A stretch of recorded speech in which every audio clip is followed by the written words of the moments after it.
officially the second longest shutdown in U.S. history.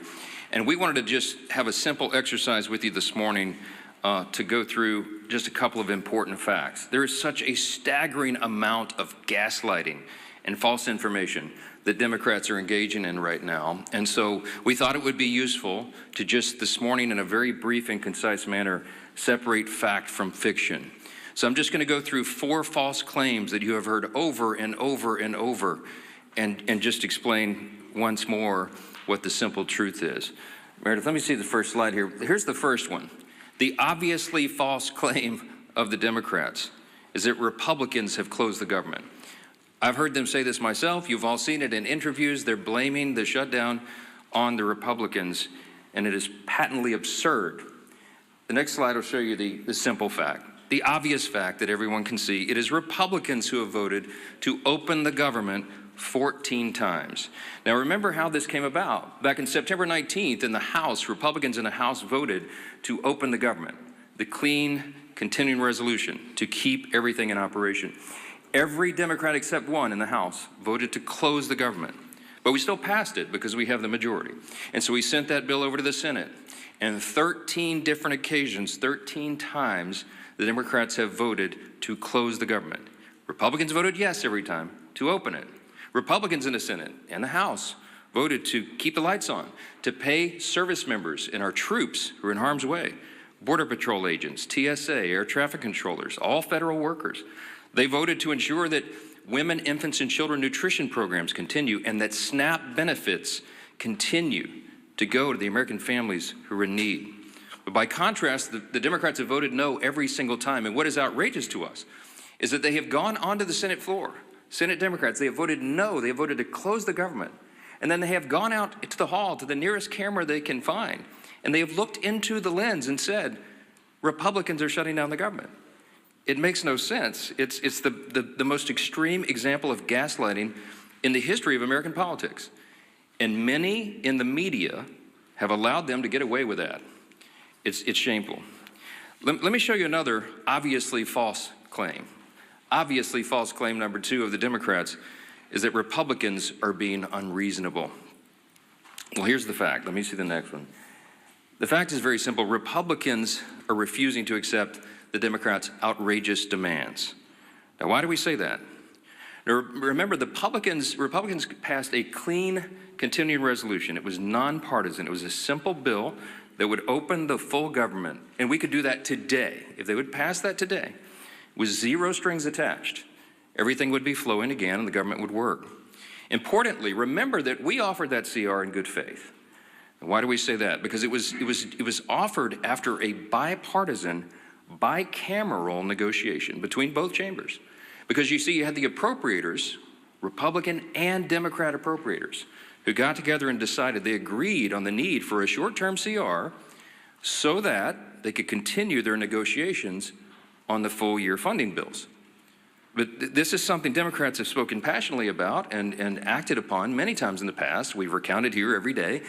13 different occasions in the Biden administration, they passed continuing resolutions. They did it most recently in March of this year when Chuck Schumer, 10 Senate Democrats, including the leader, Schumer, voted for the CR and told us how important that was. The CR that's on the table right now and has been sitting there for 45 days is nearly identical to the one that they voted on in March.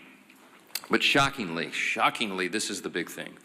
In addition to their refusal to support the CR and reopen the government, the Democrats have had the audacity to also demand something new. They demanded $1.5 trillion with a T in new spending obligations in exchange for the simple funding resolution. They filed on paper in the Senate record back in September, and it still sits there as their counterproposal.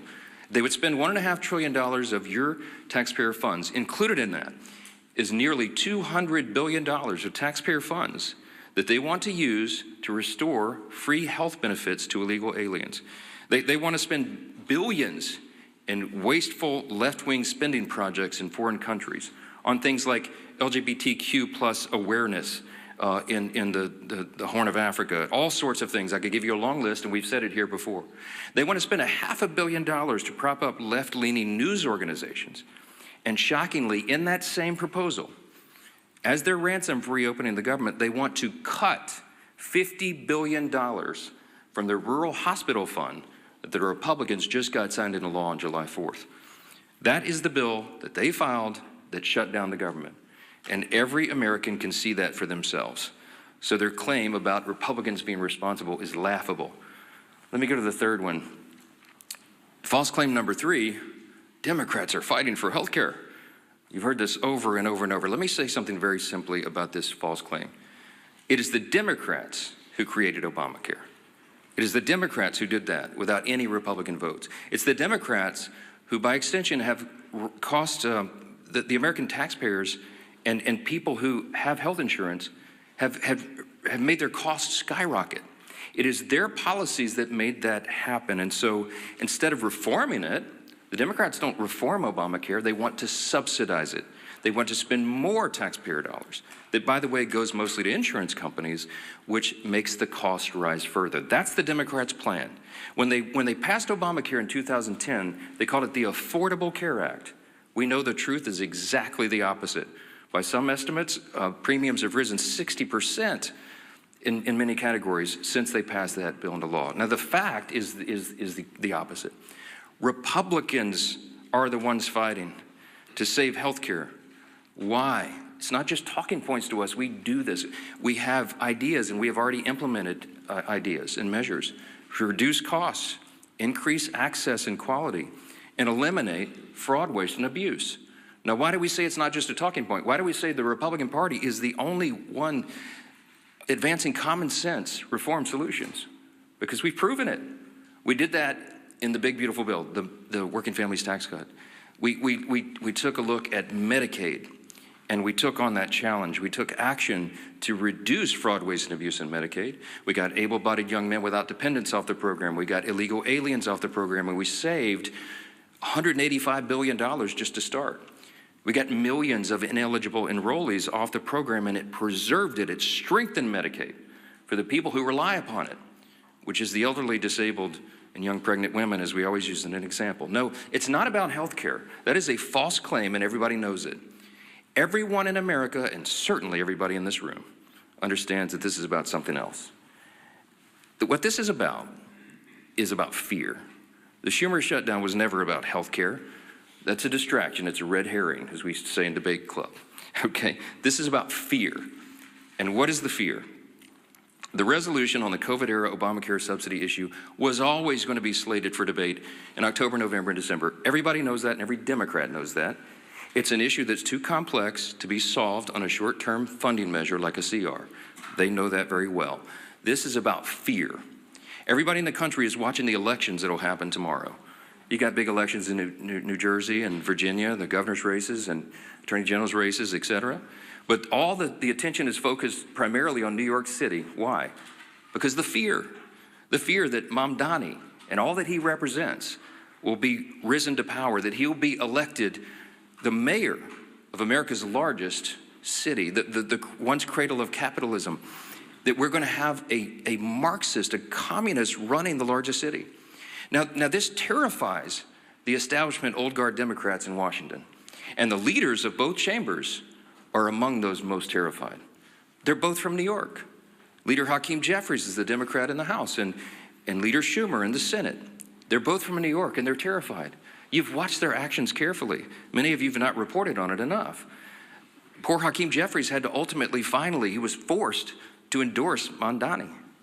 And he's terrified that he now owns the results of that. Chuck Schumer's been dancing around the issue, but he knows he's darned if he does, darned if he doesn't. They're both terrified, and so that is the fear. This is a fact, and you should print it this way. The Schumer and Jeffries and their colleagues fear political retribution from the far-left activists in their party more than they fear the consequences of keeping the government closed for weeks on end. They fear that personally for their own political future, and they care more about that than they care about SNAP benefits flowing to hungry families, about air traffic controllers being paid so they can keep the skies safe, Border Patrol troops, and all the rest. It pales in comparison, and this is a simple summary that is a simple fact. It is extremism on the left that is the direct cause of Americans suffering right now. Finally, one more fact. The obviously false claim number 4 this morning is that Republicans are responsible for all this pain. It's just a nonsensical statement. It's a nonsensical statement because the fact is very clear. This is about math. Republicans need at least 7 Democrats to join us. We only have 53 Republicans in the Senate. It takes 60 votes to reopen the government in the Senate. The House did its job September 19th. We're waiting on the Senate to get this done. Leader John Thune and the Republicans have bent over backwards. They've done everything they can. You saw his frustration and his anger boil up on the floor at the end of last week. A normally calm, pretty steady leader, very steady leader. We're all angry about this because we're sick of what they're doing. They're using the American people as pawns, as leverage, and that is the word that so many of them have used. We could name senator after senator, House member after House member, from the leadership ranks all the way down to rank and file on the Democrat side. They have admitted openly they're using the American people as leverage in this political game. They're motivated out of fear. They want to show a fight to the radical left so they don't lose their political seats, and they're willing to make the American people suffer for it. That is the fact. This is about math. Republicans have to have at least 7 Democrats. We need 5 more. 5 more moderate, centrist, common sense people who care more about the constituents they serve and the country that they supposedly serve than their own political futures and the retribution they'll receive from the Marxist, Mandami, communist left in the party if they do the right thing here. I wish these weren't the facts. I take no pleasure in telling you this. It is disgusting to us. But there's no other way to candy coat this, to make it any prettier than it is. So we're now entering the 5th week of this Democrat shutdown, and it's for one reason. Democrats made a deliberate choice to keep the government closed. The shutdown will only end when those same Democrats make a deliberate choice to open it. Formidable candidate to go against Marxist Mamdani. Now we are faced with the prospect of 26% of New York fleeing a once great city, and not to mention the $18 billion that President Trump has vowed to withhold from this city, okay? this isn't funny anymore, right? We only have a few days left to stave off disaster because this is exactly what it is. We do not want the capitalism capital of the world to turn into a socialist hellscape. Motive behind all of this. Why is this happening now? Why is it happening when Democrats literally in March voted for the same exact piece of legislation, not once, not twice, but 13 times? They voted for this continuing resolution. Why are they shooting it down right now? It's because Chuck Schumer learned his lesson. He was on a book tour in March, and then he got shouted down by his liberal base. He is scared, dare I say it, shitless, that he's going to be primaried by Alexandria Ocasio-Cortez. And so he's trying to out-left her and, in my opinion, out-socialist her in order to show the base that he is able to also be a strong progressive. And that is why we are in this discussion. We are in this situation because he is so scared for his political life. Now, in day 17 of the government shutdown, it doesn't look like there's any hope for any sort of reconciliation between the two sides. We have a lot to get into, and I want to explain what exactly is behind the stubbornness on the Democratic side and also the Republican side, and what is going on, and what will it take for us to finally find common ground on both sides. All right. Well, the main sticking point right now is government subsidies for health care and what is known as Obamacare, the Affordable Care Act. Government, frankly, taxpayers have already spent $200 billion on these subsidies, and Democrats want to continue that. So there's something to be said about the fact that our health care premiums are going to go up by at least 200%. That's a lot. But my problem is that that doesn't correct the rot at the bottom. The rot at the bottom is Affordable Care Act. The Obamacare program was fundamentally flawed. They threw in people with pre-existing conditions into the general health pool. What do you think is going to happen? Everyone's prices are going to go up because if you throw in the sick with everybody else, everyone has to pay for it. And now we have a lot of people, including illegal aliens, and I love how Democrats, they try to deny it, but it's true. We have illegal aliens and people who are uninsured, and they treat our emergency rooms like health care. They do it. Do not deny it.